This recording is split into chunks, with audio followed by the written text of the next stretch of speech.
On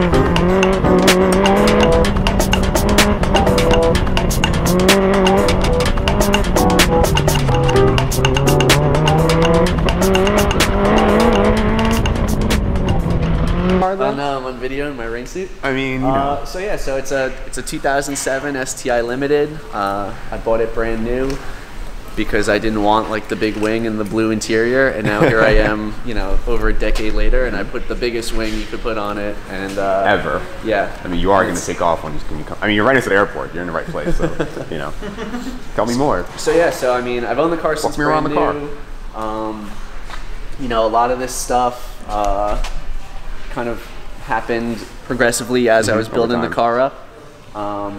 As you build it, you upgrade it, make it better. I think somewhere around like 80,000 miles, and the car was like 8 years old. I decided all the things I wanted to do with it for autocross were making it like terrible to street drive. Right? I think I put like an 800-pound spring in the car, and I was trying to drive it like to work, and it was just ludicrous. That's what they tell me here every single day. You can't daily your race car. I'm slowly on the way there because I'm trying to drift mine, and I'm like, no.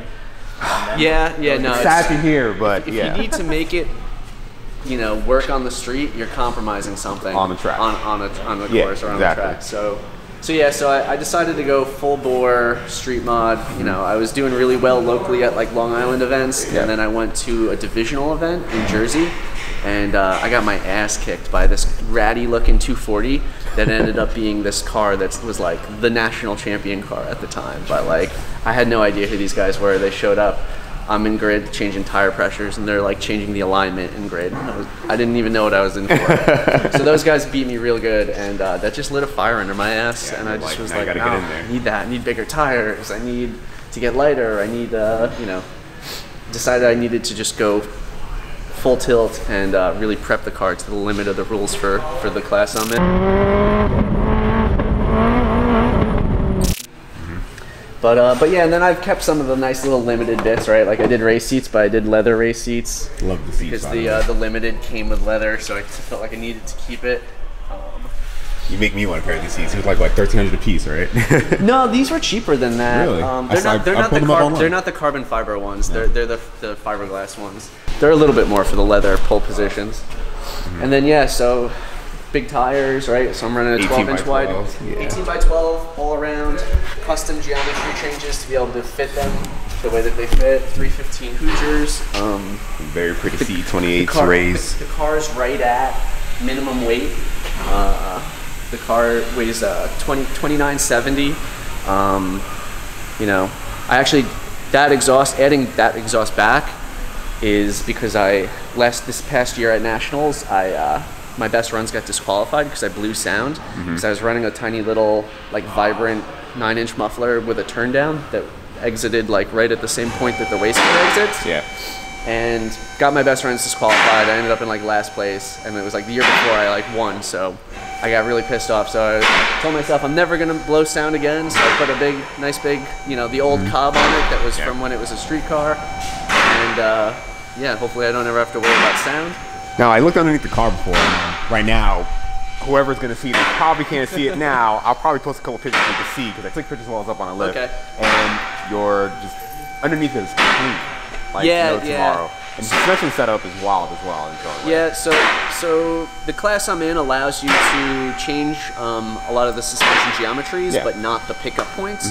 So you'll notice I have like a stock rear subframe, but I have a custom rear knuckle on the outside, right? So I'm doing my roll center correction all on the outside, where, you know, normally the easy way is people do like a TSS fab or like an MSI rear subframe because they're easy, they're relatively cheap off the shelf stuff, but I'm trying to get this car to work as well as it does, but stay within class rules. You have to kind of go slightly off the beaten path, right? So it's custom front uprights from Brightpar, rear uprights from WiseFab,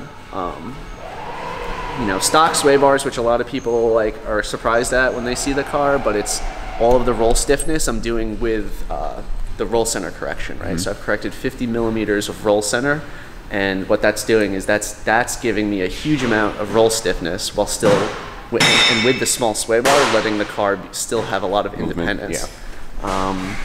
It's a problem when you start running really big sway bars. you end up hitting like points of compromise, right? So the goal here is to maximize grip in all scenarios and still keep the car really flat. I'm putting the reservoir for your coils in the front. Is that something you've seen before, or you just did that yourself? You're like, I just need easy access. Is like the best place to put it. So the reason I did this is that I'd seen a lot of different like cars that I was helping people with, where you always see people put the reservoirs like on the strut tower bar under the hood, right? Yeah. And it's like that's like I call that the like magazine mounting location because everybody wants to see all the cars. Yeah, all the cars that have those there.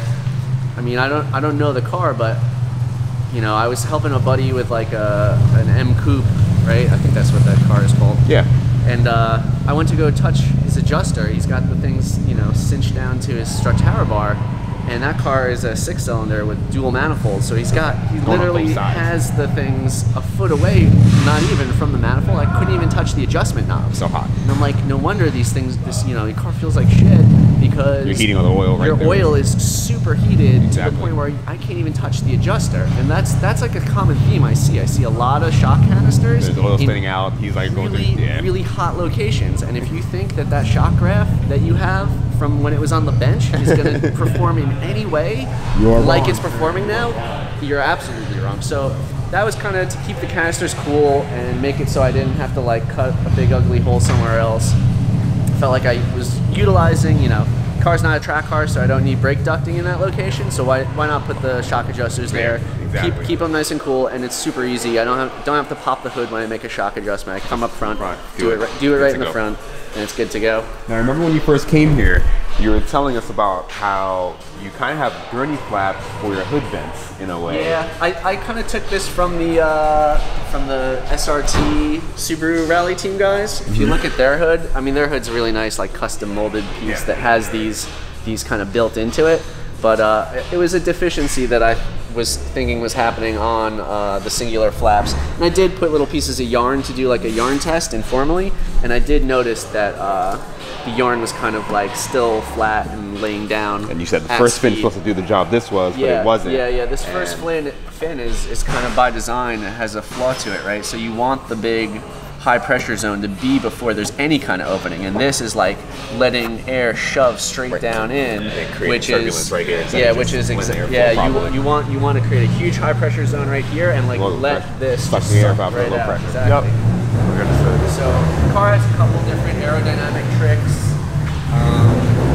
It's prepped to the limit of the class rules for aero. I'm allowed 800 square inches of combined wing area and canard area. I think I'm like within 2 or 3 square inches between the wing and the canard size. So the canards were a set of universal Voltex canards that I trimmed to fit the exact size. The wing is Zero Designs. It's an autocross specific guy. I'm pretty sure the element is like an APR 1000 element. And then I think the secondary element is his own custom thing, and the end plates and the risers were all custom. Has to fit within the body lines of the car. Can only be 6 inches above the roof line, and it's all pretty much right there. Nice.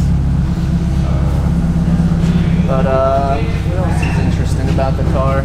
Nice tidbits of carbon everywhere, keeping it clean.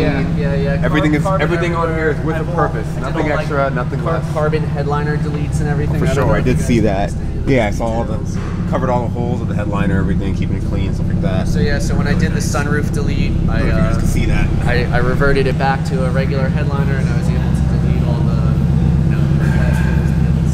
all all the little pull handles and all the stuff that kind of was associated with the original headliner. As light as possible, but still keeping it functional and pretty. I got you. Yeah. Trying to take the weight off from up top too, because the weight up high is the weight that really kills you. True. That's why a lot of people go fiber hood, aluminum hood. Yeah, I can't do the full roof for the class rules. I could only do the plug. To do a full roof is like a whole other ridiculous class. But yeah, I've got some professional, awesome vortex generators in the back here. Trying to feed more fresh air to the wing element. Little gurney flap on the actual You always wing run itself. this aggressive here? Yeah. So I mean, autocross is relatively low speed. Yeah, right? you're not really pulling hot, like. Again, you're not going that fast, so you don't really need it on a high speed. You just need the yarn test tells me that this is the wing's not stalling up to like 70 miles an hour at this angle. So I'm trying to run the most aggressive angle of attack. everything you I've can. got an enormous front splitter too out in the truck. That's like, I don't know if you guys noticed any of the mounting locations, but I have a front splitter that protrudes like 6 inches out of the front. It's all on gas struts behind the bumper, so that it can take an impact and actually go up and down without completely ripping off your front end. Without tearing off the front end. Quick releases, obviously make life simple. Yeah, get the nice bumper hardware. on and off, easy. Yeah, it's just clean and lovely, man. Yeah, no, I take pride in making it look good and making it work really good. For sure. Form and function all day. That's what we're about big. here. That's big, yeah. But thank you, Steinbeck. I appreciate it. Yeah, It was a thank pleasure. you. No, this is great. I can't wait.